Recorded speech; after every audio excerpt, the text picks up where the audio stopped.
Hello दोस्त, आज मैं आपको देने वाला हूं 15 अगस्त पर एक बेहतरीन भाषण जो कि आप इस साल डिलीवर कर सकते हैं 15 अगस्त के अवसर पर। तो दोस्तों शुरू करते हैं ज्यादा देर ना करते हुए। अगर आप पहली बार चैनल पे आए तो एक बार विजिट कर लेना, आपको इस तरह की बहुत सारी वीडियोस मिल जाएंगी जहां से आप अपनी लाइफ को अपने आप को इनहेंस कर सकते हैं एंड अदर आपको जो भी इंपॉर्टेंट चीजें आप एक बार चैनल पर विजिट जरूर कर सकते हैं। ओके, चलो स्टार्ट करते हैं।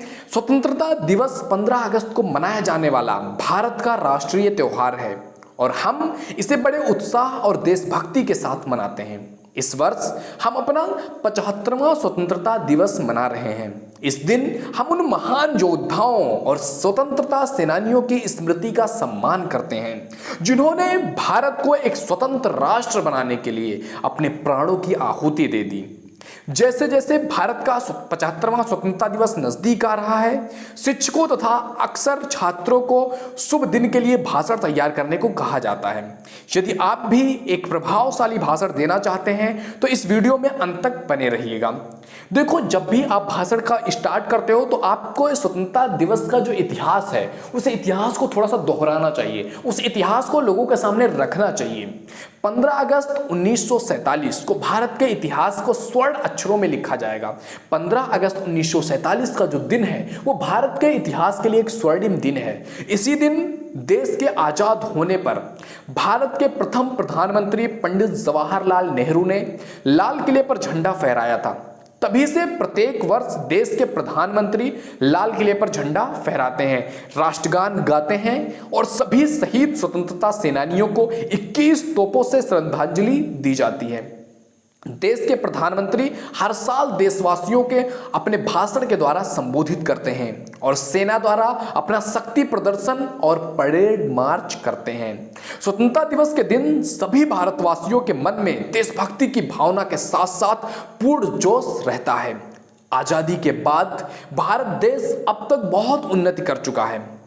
15 अगस्त स्वतंत्रता दिवस के दिन सभी विद्यालय, कॉलेज, संस्थान, बाजार, कार्यालय और कारखाने बंद रहते हैं।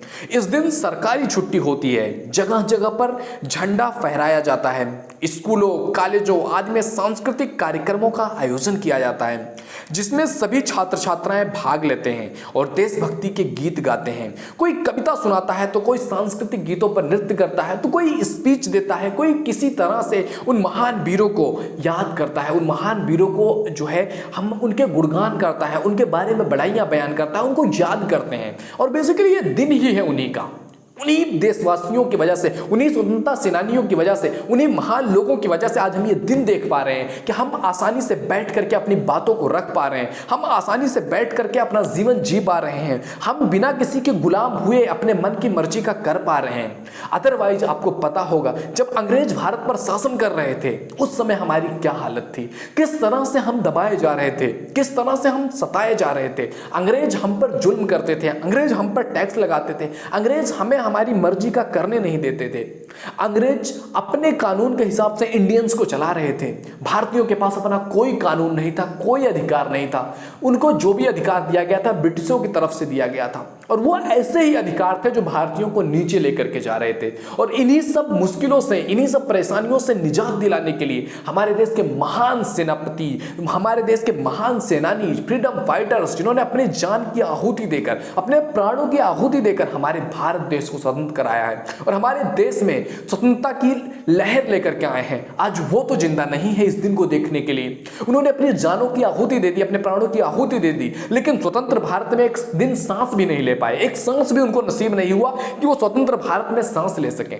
उन्होंने ये प्राणों की आहुति क्यों दी थी? उन्होंने इन प्राणों की आहुति अपने आने वाली पीढ़ियों के लिए दिया था, अपने देशवासियों के लिए दिया था। तो क्या हमारा इतना भी फर्ज नहीं बनता है कि हम उनके लिए अपना जो सम्मान है, जो उन्होंने हमारे लिए किया है, उसके लिए उनको याद कर सकें, उनकी बड़ाई बयान कर सकें? क्या ऐसा हम नहीं कर सकते हैं? हमें करना चाहिए दोस्त, क्योंकि ये दिन हम उन्हीं की वजह से देख पा रहे हैं। अगर वो नहीं होते तो हम ये दिन भी नहीं देख पा रहे होते दोस्त। तो इसीलिए उनको याद करना बहुत जरूरी है। और अगर आप ऐसे विद्यार्थी हैं जिनको थोड़ा सा शॉर्ट में चाहिए स्पीच, तो उनके लिए भी मैं हाजिर करने वाला हूं दोस्त। निराश मत होना, आओ आपके लिए शुरू करते हैं। अगर आपको 10 लाइनों में अपने भाषण का एंड करना है, अपने भाषण को खत्म करना है, तो आप इन लाइनों का सहारा ले सकते हैं कि एक भारत, सबसे पहला चीज कि भारत को 15 अगस्त 1947 को ब्रिटिश शासन से स्वतंत्रता मिली।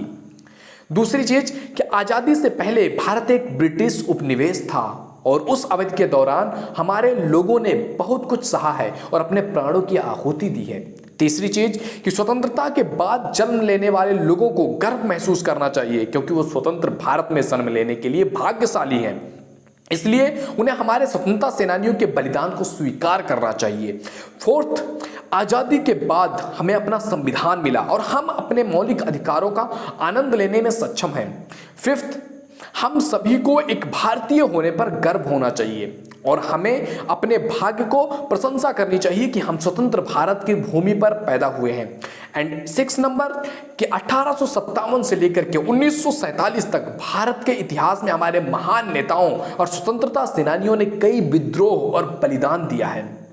7th, हमें उन सभी स्वतंत्रता सेनानियों जैसे महात्मा गांधी, भगत सिंह, चंद्रशेखर आजाद और लाखों अन्य लोग जिनको हम जानते तक नहीं है, उन लोगों ने अपने प्राणों की बलिदान दे दिया और उन बलिदानों को हमें भूलना नहीं है, जिसके नाम भी हमें ज्ञात नहीं है, जिनका नाम भी हमें नहीं पता है, लेकिन उन्होंने भारत को अंग्रेजों के औपनिवेशिक शासन से मुक्त करने के लिए हम संघर्ष किया है, अपने प्राणों की आहुति दिया है। 8 नंबर, हमें गांधी जी के अहिंसा दर्शन जैसे स्वतंत्रता सेनानियों की शिक्षाओं को याद रखना चाहिए और अपने जीवन में उनका पालन करना चाहिए। एंड 9th नंबर कि स्वतंत्रता दिवस के शुभ अवसर पर राष्ट्रीय ध्वज फहराया जाता है। एंड 10th कि देश भर के लोगों द्वारा राष्ट्रगान गाया जाता है, राष्ट्रगान का उल्लेख किया जाता है। तो इस तरह से आप जब एक भाषण देते हो तो ये लोगों के सामने एक प्राण फूंकता है, लोगों को लगता है कि हाँ आप कुछ बोल रहे हो, आपके बातों की एक वैल्यू है, आपके बातों का एक वजन है।